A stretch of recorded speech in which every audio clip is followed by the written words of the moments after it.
Benimle evlenir misin Çiğdem?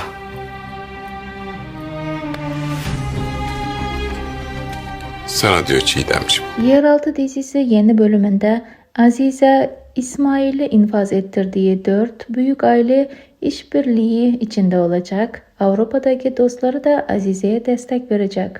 Azize talimat verip Bozo'ya ve ailesine saldırı gerçekleştirecek. Saldırıyı gerçekleştirenleri etkisiz hale getirecekler. Bozo ve cephesinde ise vurulanlar olacak. Pınar Bozo'ya ihanet etmeyecek. Yakın zamanda Pınar istihbarattan gönderilecek. Pınar polisliğe geri dönecek.